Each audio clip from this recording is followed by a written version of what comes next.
memuji dan menyembah Tuhan. Mari kita sama-sama berdoa. Bapa yang baik, kami mengucap syukur dan berterima kasih Bapa.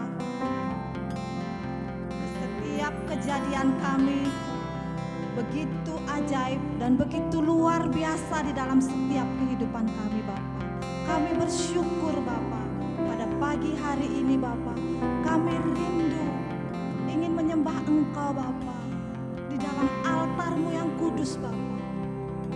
Biarlah pada pagi hari ini izinkan kami masuk ke dalam altar-Mu yang kudus. Mari kita sama katakan, kini saatnya berdiri di altar.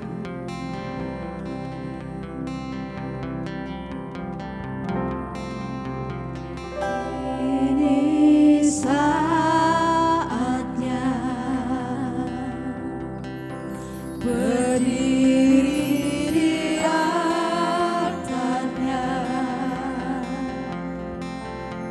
sebab Allah Maha Kudus hadir di sini.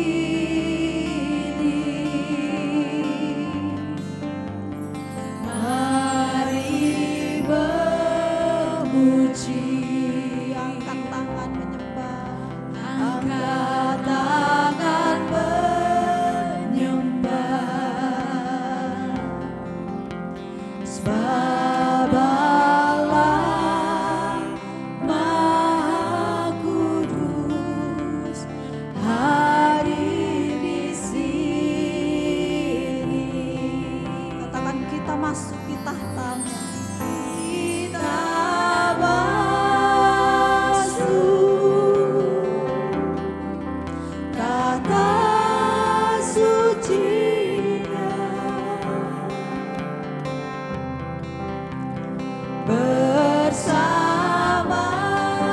para malaikat menyembah. Mari puji Yesusku, mari puji Yesusku.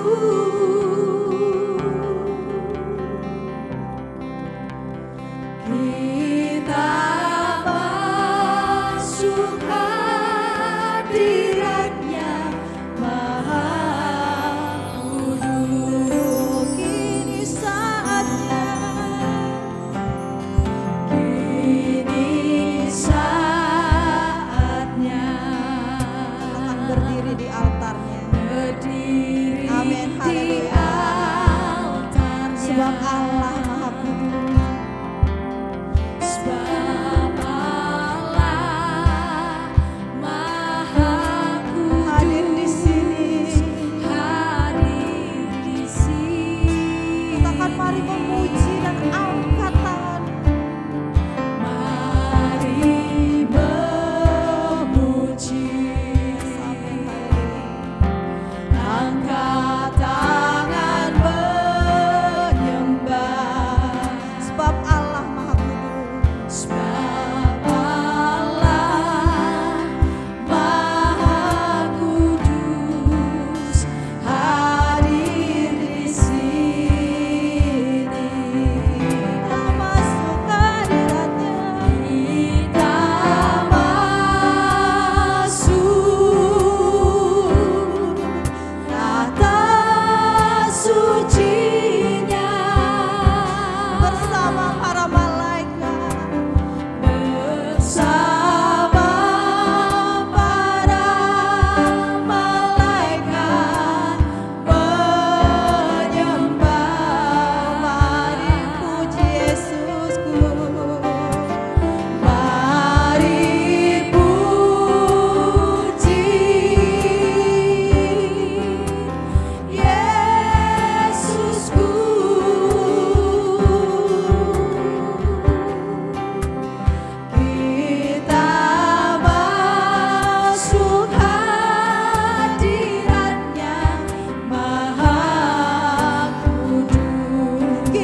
Katakan, Engkaulah kekuatanku.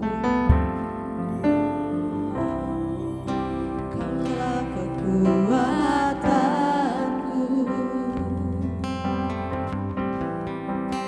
Engkaulah harapanku. Tak kuandalkan kekuatanku saat hadapi badai hidupku. Engkaulah kekuatanku. Engkaulah kekuatanmu. Engkaulah harapanku. Tak kuandalkan kekuatanku saat hadapi badai hidupku. Ku percaya Engkau Tuhan berkuasa. Engkau sanggup memulihkan hidupku. Dalam tangan-Mu ku serahkan seluruh hidupku. Tiada yang mustahil bagimu, Yesusku. Engkaulah kekuatanku.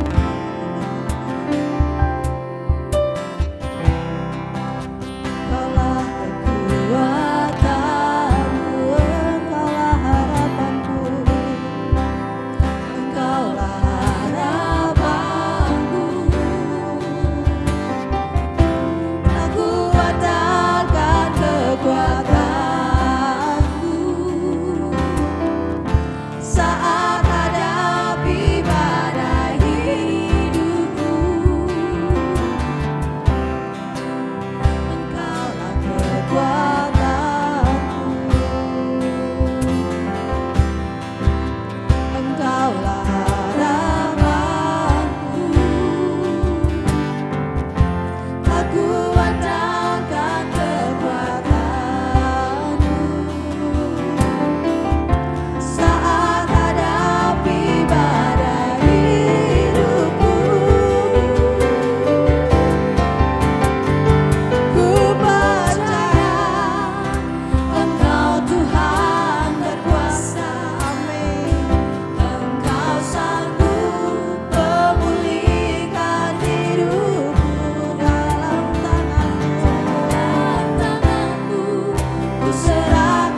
Kau Allah yang berkuasa, yang sanggup memulihkan hidupku dalam tangan-Mu. Haleluya. Terima kasih Tuhan. Haleluya. Kami percaya, kami percaya. Ku percaya Engkau Tuhan berkuasa. Engkau sanggup memulihkan hidupku. Dalam tangan-Mu ku serahkan seluruh hidupku. Tiada yang mustahil bagi-Mu Yesusku. Tiada yang mustahil bagi-Mu Yesusku. Tiada yang mustahil bagi-Mu Yesusku.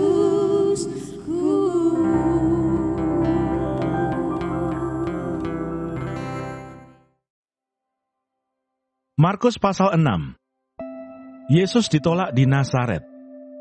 Kemudian Yesus berangkat dari situ dan tiba di tempat asalnya. Sedang murid-muridnya mengikuti Dia. Pada hari Sabat Ia mulai mengajar di rumah ibadat, dan jemaat yang besar takjub ketika mendengar Dia, dan mereka berkata, dari mana diperolehnya semuanya itu? Hikmat apa pulakah yang diberikan kepadanya? Dan mukjizat-mukjizat yang demikian, bagaimanakah dapat diadakan oleh tangannya? Bukankah Ia ini tukang kayu, anak Maria, saudara Yakobus, Yoses, Yudas dan Simon? Dan bukankah saudara-saudaranya yang perempuan ada bersama kita? Lalu mereka kecewa dan menolak Dia. Maka Yesus berkata kepada mereka, seorang nabi dihormati di mana-mana, kecuali di tempat asalnya sendiri, di antara kaum keluarganya dan di rumahnya. Ia tidak dapat mengadakan satu mukjizat pun di sana, kecuali menyembuhkan beberapa orang sakit dengan meletakkan tangannya atas mereka. Ia merasa heran atas ketidakpercayaan mereka. Yesus mengutus ke-12 rasul. Lalu Yesus berjalan keliling dari desa ke desa sambil mengajar. Ia memanggil ke-12 murid itu dan mengutus mereka berdua-dua. Ia memberi mereka kuasa atas roh-roh jahat dan berpesan kepada mereka supaya jangan membawa apa-apa dalam perjalanan mereka, kecuali tongkat, roti pun jangan, bekal pun jangan, uang dalam ikat pinggang pun jangan. Boleh memakai alas kaki, tetapi jangan memakai 2 baju. Katanya selanjutnya kepada mereka, kalau di suatu tempat kamu sudah diterima dalam suatu rumah, tinggallah di situ sampai kamu berangkat dari tempat itu. Dan kalau ada suatu tempat yang tidak mau menerima kamu, dan kalau mereka tidak mau mendengarkan kamu, keluarlah dari situ dan kebaskanlah debu yang di kakimu sebagai peringatan bagi mereka. Lalu pergilah mereka memberitakan bahwa orang harus bertobat, dan mereka mengusir banyak setan dan mengoles banyak orang sakit dengan minyak dan menyembuhkan mereka. Yohanes Pembaptis dibunuh.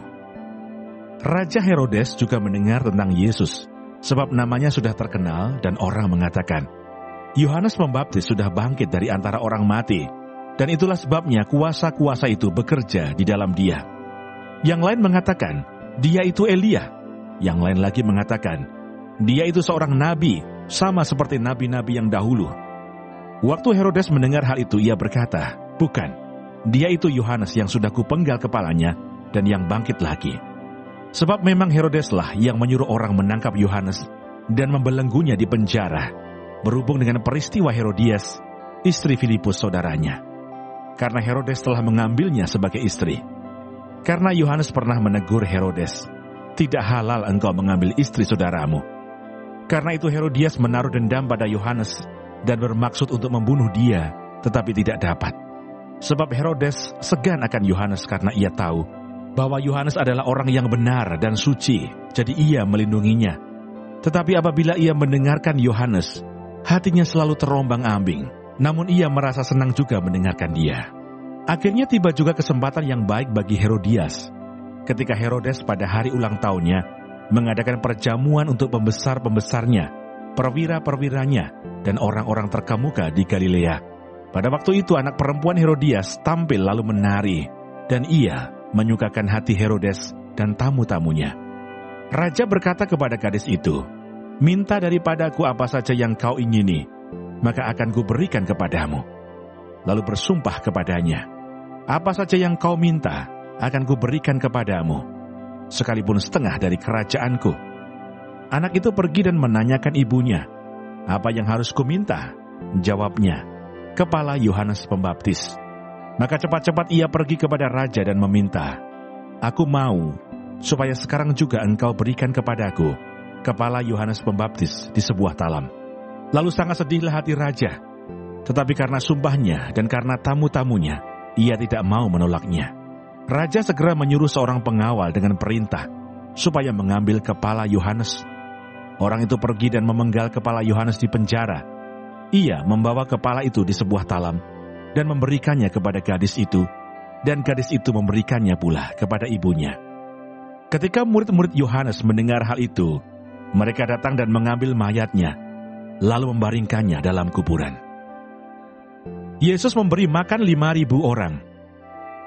Kemudian rasul-rasul itu kembali berkumpul dengan Yesus dan memberitahukan kepadanya semua yang mereka kerjakan dan ajarkan. Lalu ia berkata kepada mereka, "Marilah ke tempat yang sunyi, supaya kita sendirian, dan beristirahatlah seketika. Sebab memang begitu banyaknya orang yang datang dan yang pergi, sehingga makan pun mereka tidak sempat. Maka berangkatlah mereka untuk mengasingkan diri dengan perahu ke tempat yang sunyi.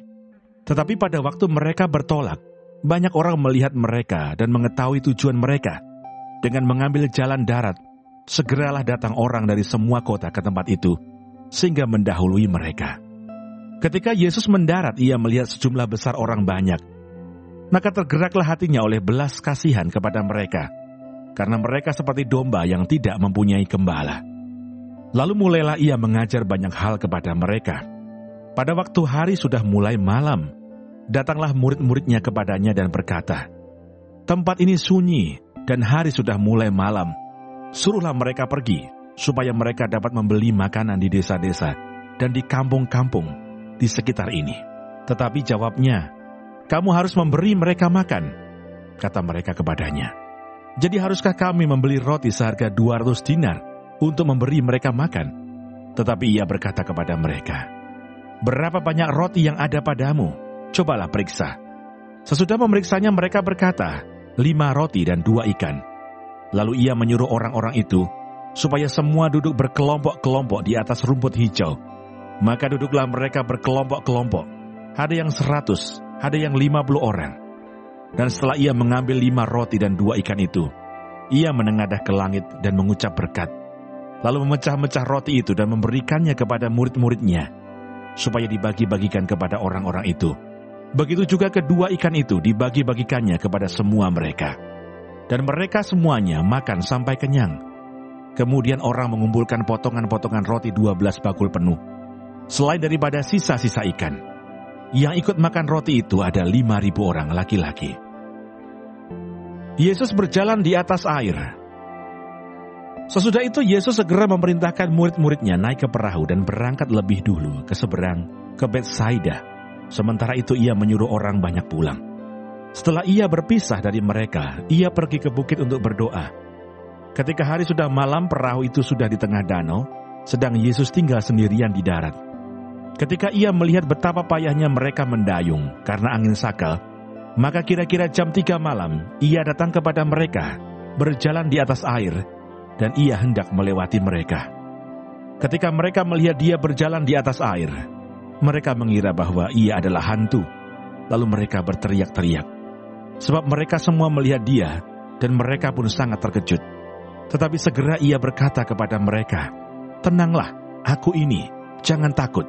Lalu ia naik ke perahu mendapatkan mereka, dan angin pun redalah.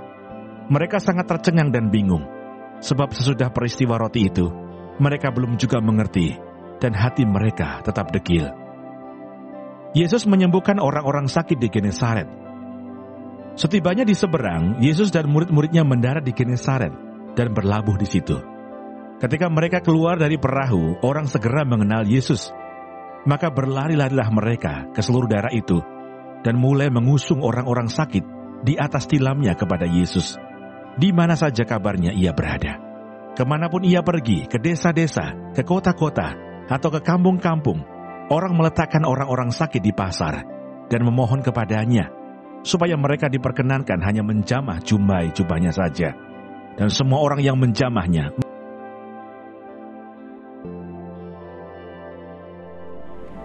Tuhan Yesus, terima kasih untuk pagi hari ini. Terima kasih untuk berkat yang boleh kami terima dari malam sampai dengan pada pagi hari ini. Tuhan, kami mau berdoa untuk setiap hamba-hamba Tuhan dimanapun mereka berada. Kiranya Engkau memberkati pelayanan mereka, jadikan mereka berkat dimanapun mereka ditempatkan. Kami juga berdoa untuk bangsa dan negara kami Indonesia. Kami berdoa untuk setiap kesejahteraan dan apapun yang menjadi masalah di bangsa dan negara ini. Kami percaya bahwa Engkau turut campur tangan dalam setiap masalah yang ada di bangsa ini. Berkati setiap pemimpin yang ada, kami percaya bahwa mereka adalah orang-orang yang Tuhan pilih. Kami juga berdoa untuk setiap anak-anak-Mu yang sedang mengalami sakit penyakit. Kami berdoa kiranya Engkau Tuhan memberikan kesembuhan yang luar biasa. Biarlah mereka boleh menjadi kesaksian dalam kehidupan mereka, bahwa Engkau turut bekerja dalam setiap hidup mereka. Terima kasih Tuhan. Bapa kami yang di sorga, dikuduskanlah nama-Mu, datanglah kerajaan-Mu, jadilah kehendak-Mu di bumi seperti di surga. Berikanlah kami pada hari ini makanan kami yang secukupnya, dan ampunilah kami akan kesalahan kami, seperti kami juga mengampuni orang yang bersalah kepada kami. Dan janganlah membawa kami ke dalam pencobaan, tetapi lepaskanlah kami daripada yang jahat. Karena Engkaulah yang mempunyai kerajaan dan kuasa dan kemuliaan sampai selama-lamanya. Amin.